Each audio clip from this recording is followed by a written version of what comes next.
Mise en tourisme vertueuse.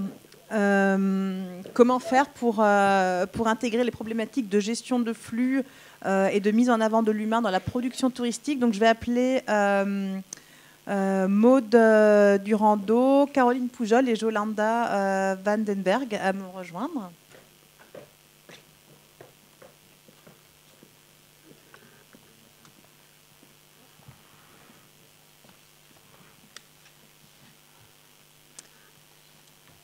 Alors Maud Durando, vous êtes responsable France et Europe au sein du voyagiste naturaliste et ornithologique Excursia. Comment vous faites en tant que voyagiste pour intégrer les enjeux de tourisme durable dans vos produits? Alors, bonjour à tous. On est sur une logique de respect donc, de l'environnement. On fait attention au niveau des hébergements, à choisir des hébergements qui sont dans une logique, comme nous, de respect de l'environnement, qui travaillent avec des producteurs locaux si jamais ils proposent la restauration. Au niveau de l'accompagnement, parce que tous nos séjours sont guidés par des guides professionnels et qui sont généralement des guides locaux. On s'appuie beaucoup sur eux, c'est eux qui nous permettent de connaître la région et c'est eux qui permettent aussi de sensibiliser nos voyageurs, tout simplement parce que c'est eux qui sont en contact sur le terrain. Donc c'est une grosse partie de notre travail, de la sensibilisation des voyageurs. Et après, voilà, c'est les principales mesures auxquelles je pense maintenant. Et donc, qui sont vos clients et quelles sont leurs attentes? Alors, notre clientèle, elle a une attente de rapprochement de la nature. Elle a envie de connaître la nature, alors que ce soit des personnes qui ont des attentes précises comme les ornithologues, ou bien des attentes globales, les personnes qui veulent simplement se rapprocher de la nature, connaître une région ou un département. Voilà. C'est assez large. Après, leurs attentes, c'est vraiment la proximité avec donc, la nature et l'importance donc, des hébergeurs et de l'investissement des producteurs locaux au sein du séjour. C'est des personnes qui ont, je dirais, entre 50 et 75 ans, généralement. En tout cas, sur les séjours en France, principalement. Et après, ça va être des personnes qui sont engagées soit auprès d'associations, par exemple la Ligue de protection des oiseaux, la LPO, avec qui on a un partenariat vraiment très proche, et qui s'investissent personnellement dans la protection de l'environnement ou des associations locales. Voilà. Et donc, du coup, d'après vous, est-ce qu'un produit touristique bien pensé, comme le sont les vôtres, peut-il contribuer à une meilleure répartition justement territoriale des flux et apporter une valeur ajoutée touristique? Oui, bien sûr, parce que ça permet de mettre en relation plusieurs partenaires, les hébergements, les restaurateurs, les guides, les institutions aussi. On travaille parfois avec des réserves naturelles, notamment en Charente-Maritime. Donc ça permet de mettre en relation tous ces acteurs-là, qui généralement le sont déjà, mais ça permet de l'officialiser aux yeux des voyageurs. Donc oui, c'est vraiment... ça permet vraiment de mettre en relation tous ces acteurs. Et puis après, ça permet de sensibiliser vraiment les locaux, enfin les voyageurs, aux problèmes que peut rencontrer la région ou aux avantages qu'elle apporte. Par exemple, à dire en quoi elle est engagée par rapport à la protection de l'environnement. Ça fait 15 ans que vous existez et finalement vous êtes un petit peu précurseur dans le tourisme expérientiel puisque c'est vraiment une expérience que vous faites vivre aux clients. Oui, tout à fait. On a c'est vraiment une expérience du coup avec la nature. Par exemple, là j'ai en tête un séjour au Pantanal, c'est une grande zone humide au Brésil. Et il y a une collègue qui en revient tout juste. Et elle nous a raconté qu'en sortant de sa chambre le matin, elle est tombée sur un fourmilier géant. Et c'est vraiment une expérience tout le temps. Il y a toujours quelque chose à voir. On essaye de choisir les lieux visités pour cette expérience-là, parce qu'on sait qu'ils permettent de faire des rencontres exceptionnelles avec la nature. Et voilà, c'est pareil au bord du lac du Der. Il y a sur la période de novembre, c'est des grues par milliers qui arrivent le matin en se levant pas trop tôt, vers 7 heures. On peut voir de l'envol des grues par milliers. C'est vraiment exceptionnel. Alors c'est une expérience plus naturelle, on va dire, plutôt que des sports comme l'acrobranche ou des choses comme ça. Mais voilà, c'est vraiment quelque chose qui est assez recherché par nos voyageurs. Merci Maude. Caroline Poujol, vous êtes chargée de mission tourisme durable et animatrice de la charte européenne du tourisme durable et de la marque Valeur Parc au parc naturel régional du Périgord-Limousin. Vous avez mis en place des séjours touristiques expérientiels, justement. Mais ce qui est original, en fait, dans votre approche, c'est que vous êtes parti des besoins des hébergeurs à tisser des liens entre eux.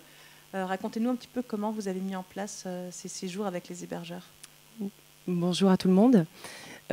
Du coup, voilà, oui, le parc est engagé dans le cadre stratégique de la Charte européenne du tourisme durable depuis 2013.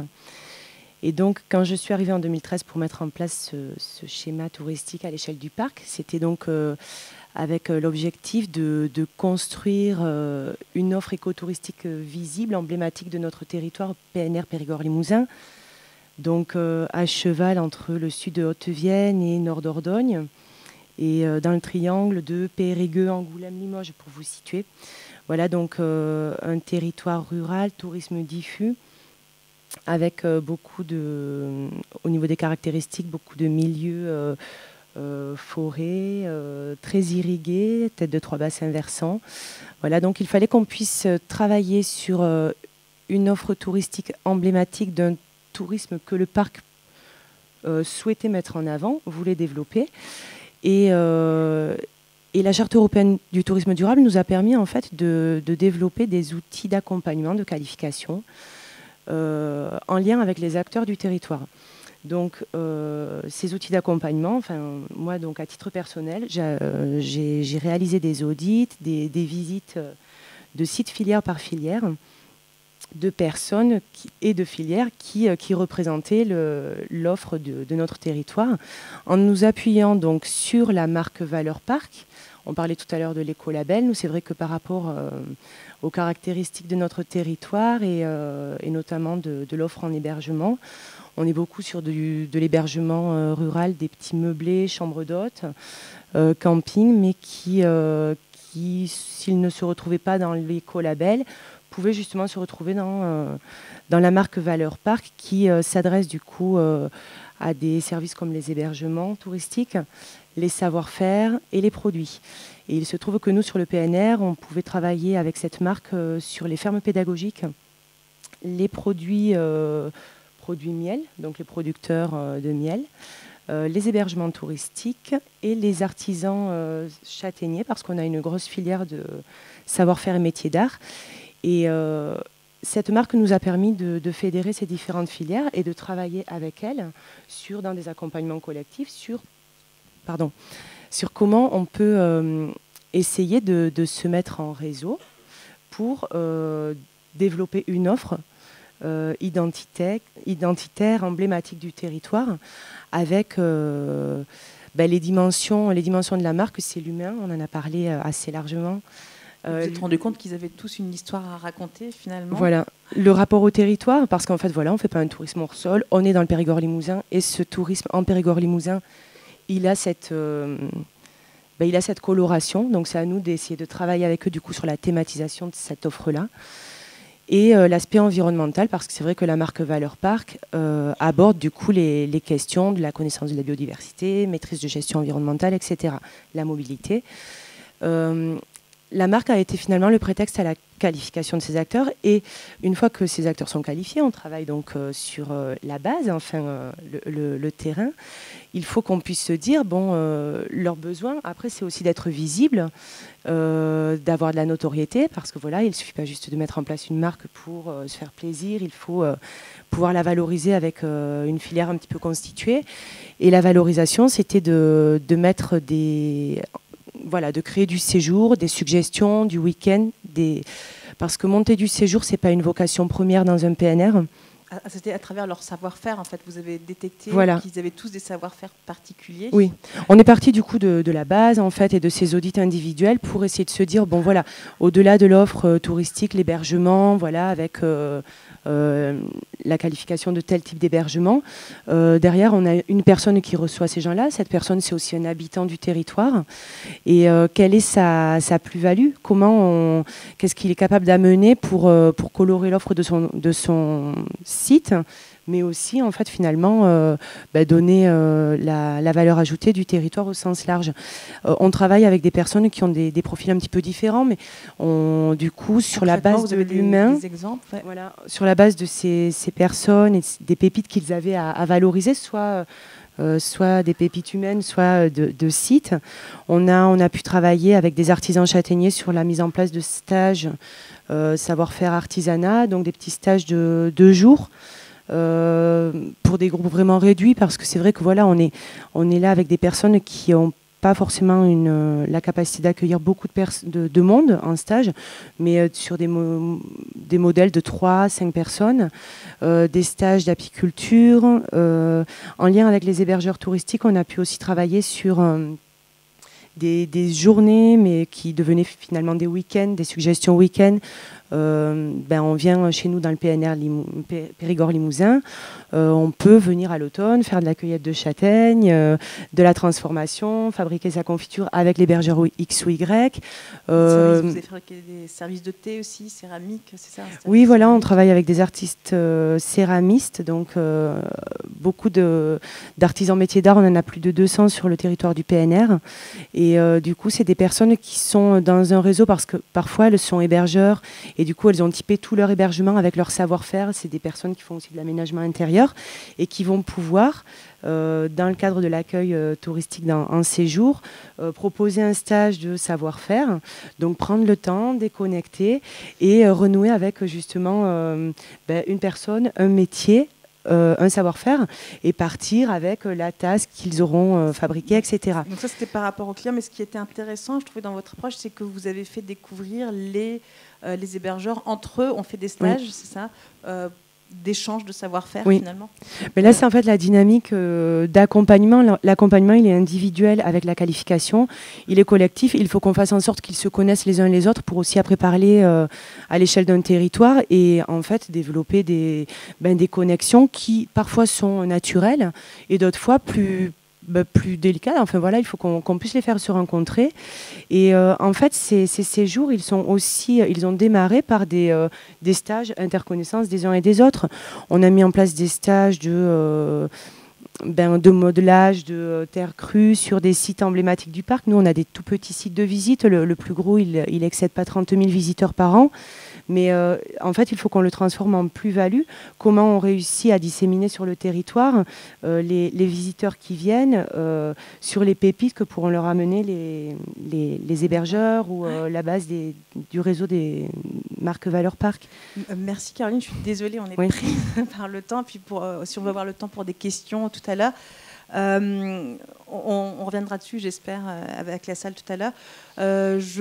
Jolanda Vandenberg, vous êtes animatrice développement chez Fairbooking. Fairbooking, c'est le circuit court de l'hôtellerie, comme vous me l'avez dit. L'association prône la réservation en direct chez l'hôtelier à travers un site regroupant tous les hôteliers volontaires. Comment est née cette initiative ? Alors, tout d'abord, merci de m'avoir invité d'être parmi vous. J'en suis très contente. Alors cette idée-là de Fairbooking, une plateforme de mise en relation entre l'hébergeur, je parle de l'hébergeur parce que sur la plateforme Fairbooking, il y a également les chambres d'hôtes, les gîtes, les résidences de tourisme, les campings. est née dans la tête d'un hôtelier nantais qui s'est dit ce que font les agriculteurs avec la MAP, on va le faire avec une plateforme, le circuit court de la réservation en direct.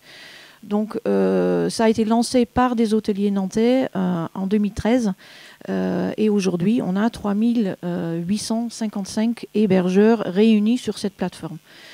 C'est porté par une association, on est associatif, but non lucratif, loi 1901. Il y a un conseil d'administration, ce sont tous des hébergeurs professionnels en activité, donc ils savent exactement de quoi ils parlent. C'est une alternative positive face à l'emprise des centrales de réservation en ligne. Donc cette idée est née dans la tête de cet hôtelier parce que Booking, Expedia et les autres, c'est très bien, et aujourd'hui Airbnb, c'est très bien qu'ils existent, ils font leur boulot, mais ils prennent un petit peu trop de place dans la vie de l'hébergeur. Donc Fair Booking, avec cette alternative, on veut mettre en avant le fait qu'on peut le faire autrement.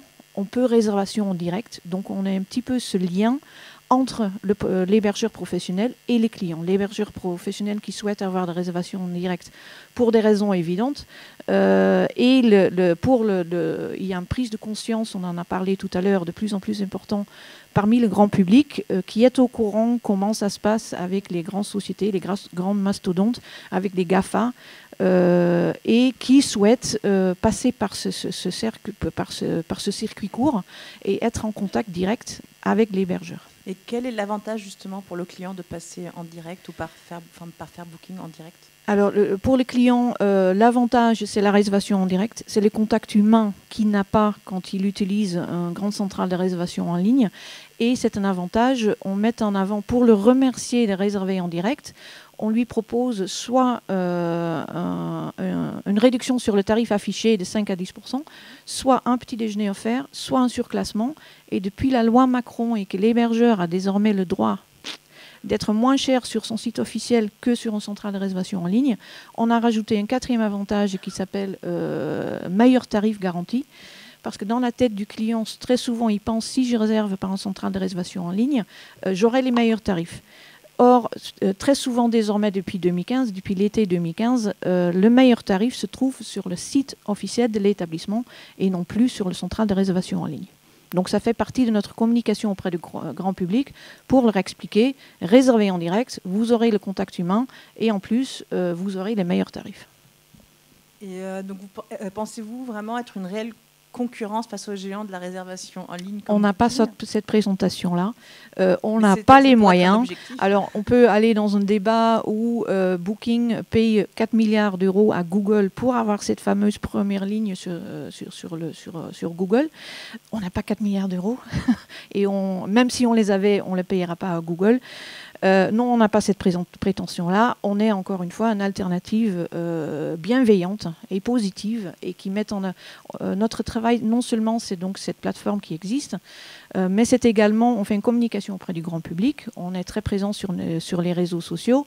On a des rendez-vous également avec nos députés, avec nos élus, avec les régions, avec les syndicats professionnels pour leur expliquer comment ça se passe réellement, parce que très souvent, ils ne sont pas au courant l'emprise que prend une centrale de réservation en ligne. Non seulement il prend la place sur le chiffre d'affaires d'hébergeurs, mais également le fait que sa marque, la marque de l'hôtel, la marque de l'hébergement est volée sur Google. Si demain, moi, j'ouvre un hôtel à Nantes et je l'appelle l'hôtel Christian Dior, dès le lendemain, ou même le jour même peut-être, j'ai les avocats de Christian Dior qui m'appellent, qui me contactent en disant « Oh là, non, cette marque, il est protégé ». Sur Google, c'est possible. Sur Google, moi, je peux acheter la marque Google, de la marque Christian Dior, je peux acheter la marque Hôtel Gralin pour avoir cette fameuse première ligne. Le client lambda va aller sur Google, il clique Hôtel Nantes, il clique sur la première ligne qui s'affiche et en général, c'est Google. Expedia paye 3,5, je crois, c'est 7 milliards d'euros que paye rien qu'entre Expedia et Booking annuel à Google pour avoir cette fameuse première ligne. Et aujourd'hui, combien vous avez d'hôteliers adhérents? Est-ce que vous avez des objectifs justement d'hôteliers que vous voulez L'objectif, puisque cette solution, cette alternative est évidente. Donc, il y a 17 000 hôtels en France. L'objectif, c'est 17 000 hôtels, et plus les chambres d'hôtes, encore une fois, les gîtes, les campings, etc. Ceci dit, non, l'objectif, c'est d'avoir cette place qui est une alternative pour pouvoir être le porte-parole de ces professionnels et auprès des clients pour leur expliquer que la réservation en direct existe, qu'il faut l'utiliser, que le circuit court est important pour les hébergeurs. Est-ce que vous pouvez juste nous dire le prix, justement, s'il y a des hôteliers intéressés, le prix d'adhésion? Bien sûr, on a deux offres. On a une offre qui s'appelle Freemium, qui est entièrement gratuite, donc il n'y a aucune raison que vous ne soyez pas visible sur notre plateforme. Pour nous, c'est important d'avoir un matelas d'hébergement, donc c'est pour ça qu'on a créé cette offre. À côté de ça, on a l'offre Premium qui coûte 150. Dans ce cas-là, vous adhérez donc à l'association Réservation en Direct, qui coûte 150 € plus 2 € par chambre construite dans votre établissement annuel à partir de la date de votre inscription. Donc, si vous avez une chambre d'hôte avec 5 chambres, c'est 150 € plus 2 x 5, 160 € hors taxe annuelle, et c'est tout. Il n'y a pas de commission sur les réservations éventuelles effectuées via Fairbooking. Il y a des hôtels qui veulent adhérer? Justement, est-ce que vous avez des questions?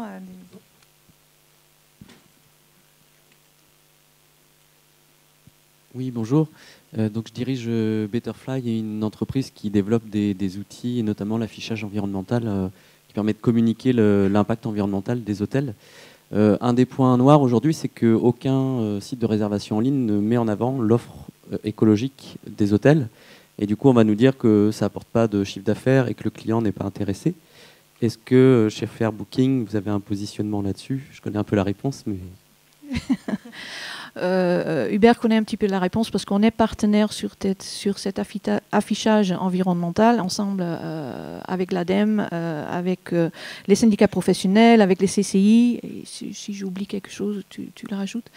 Il y a un site qui va sortir. On travaille activement sur notre prochain site qui va sortir début de l'année prochaine. On va mettre en avant en priorité non pas ceux qui payent le plus de commissions, mais ceux qui ont un affichage. Ça peut être Ecolabel, ça peut être l'affichage environnemental ou ça peut être la clé verte.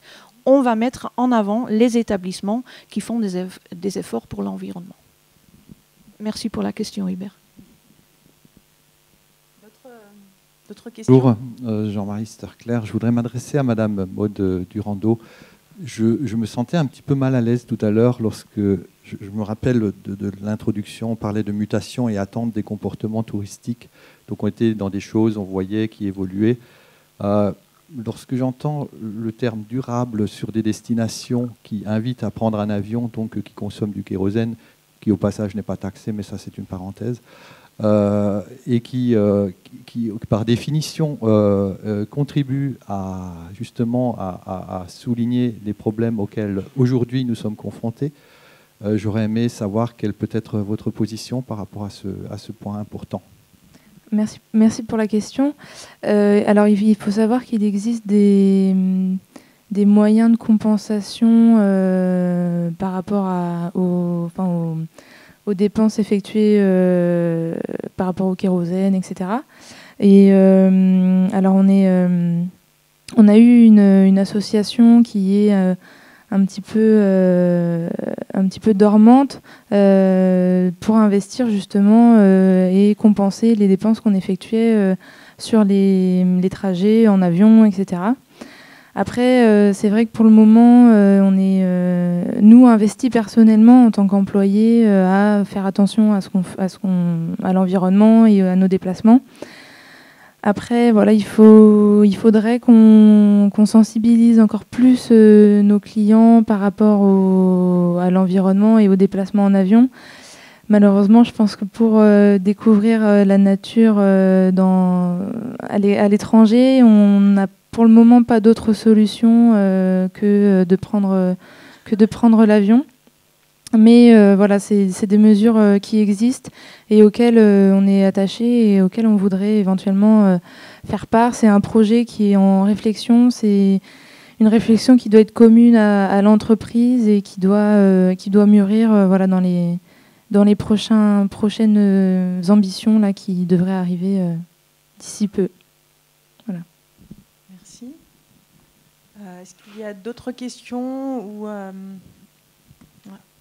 alors moi j'aurais une question pour Madame Vandenberg concernant donc l'adhésion à Fairbooking. Vous parliez tout à l'heure de 150 € par an et 2 € par chambre, si j'ai bien compris. Par chambre construite, non pas par... Maintenant, quand on a plusieurs logements. Alors, pour les campings, par exemple, on compte 2 € par, je crois que je n'ai pas le droit de dire, mais c'est construction en dur, c'est-à-dire tout ce qui est bungalow, tente emménagée, etc. Pour une chambre d'hôte, ça sera des 5 chambres. Pour un gîte, dans ce cas-là, on prend le nombre de maisons, le nombre de locations qu'il y a sur un terrain. Pour une auberge de jeunesse, par exemple, on compte le nombre de chambres. Donc, ça peut être un dortoir de 30 chambres, de 30 lits, pardon. On compte le nombre de dortoirs. Donc, c'est vraiment par pièce louée. Et, par exemple, là, nous, on propose une offre où on a 4 gîtes sur le secteur. Là. Comment ça se présente? C'est une adhésion de 150 € par gîte où on arrive sur l'ensemble. Vous avez un seul site, votre site officiel, c'est un seul site? Oui, donc c'est 150 € et 2 € par gîte. D'accord, voilà. Ok, très bien. Merci. C'est fait aujourd'hui, ce soir, vous êtes en ligne. Eh bien, très bien.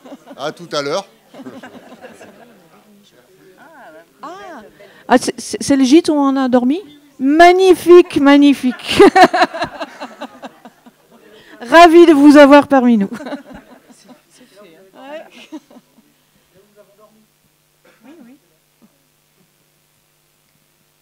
est-ce qu'il y a d'autres questions à la salle ou des expériences à partager? Hubert?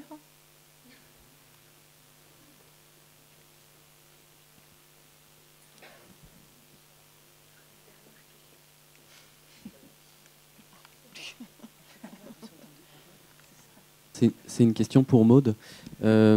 J'étais au festival Minigout cette année et c'était un festival du film animalier et le prix qui a gagné, c'était une personne qui avait fait un reportage sur le cercle arctique et qui montrait la disparition de la banquise et qui montrait que en fait, un ours avait été abattu parce qu'il y avait justement des touristes qui étaient venus visiter une éclipse solaire et que l'ours qui a l'habitude de gratter un peu aux cabanes s'est fait abattre parce qu'ils étaient sous tente. Moi, c'est un frein pour me lancer dans ce type de visite. Comment vous, en tant qu'excursionniste, comment vous formez vos guides, comment vous prévenez ça? Parce que très clairement, je pense que ça met en danger votre business et il faut rassurer le client. Alors, il y avait la question de la compensation, donc ça, c'est le client qui peut le faire. Mais comment vous rassurer sur la maîtrise du risque de la destruction nature mais ça, c'est pour tout champ du tourisme. Et c'était pareil pour Lascaux en Dordogne, par exemple. Alors, j'ai bien entendu l'histoire là, de l'ours. Généralement, on ne va pas s'approcher des animaux plus que pour les déranger, etc. Voilà, c'est vraiment des séjours qui sont dans le respect de la nature. Les groupes d'observateurs, c'est des groupes de maximum 8 personnes en règle générale. Donc on est vraiment sur des petits groupes. Et le guide est un guide local. Donc il est formé à toutes ces possibilités de danger, on va dire, même si... voilà. Donc il est opérationnel, lui, sur toutes ces potentielles interventions. Dans le cas d'un séjour en Antarctique ou au Spitzberg ou en Arctique, le guide est obligé d'être accompagné par un guide local professionnel qui peut porter une arme. Mais nous, les nôtres, ceux avec qui on travaille en tout cas, sont aussi sensibles au fait que si y a des ours à proximité, on va rester quand même suffisamment loin pour quand même les voir, mais on va pas s'en approcher plus que ça pour pas les déranger, pour pas brusquer leur environnement. Et c'est aussi pareil pour les oiseaux. On est à chaque fois loin de tout potentiel dérangement de ces espèces-là. C'est vraiment, on va pas chercher à s'en approcher au maximum pour les caresser, pour les prendre sur nos mains, voilà. C'est vraiment plus de l'observation et de la sensibilisation. Et après, c'est un gros travail de la part des guides auprès du groupe présent avec lui, d'expliquer pourquoi on peut pas s'approcher. c'est aussi notre travail à nous au moment où les personnes se renseignent sur les séjours. Moi, par exemple, je m'occupe des séjours en Laponie. Je dis très clairement qu'il est presque... Enfin, il ne faut pas s'attendre à voir des rennes ou à des choses comme ça, parce que c'est des animaux sauvages.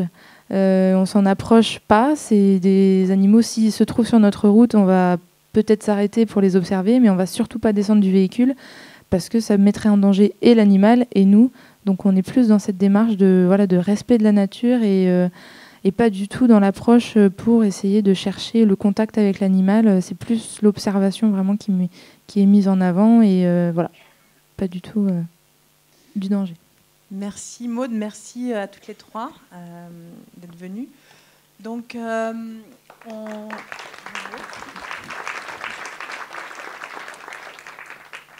merci donc à vous tous d'avoir partagé vos expériences et votre expertise. Grâce à toutes ces belles initiatives, vous nous avez démontré qu'un tourisme meilleur est possible, même si on a encore beaucoup de choses à faire. Tous ces échanges que nous avons pu avoir pendant cette matinée contribueront à la mise en place de la boîte à outils du projet d'éco-destination mené par le PNR des Landes, avec l'ensemble des acteurs du territoire.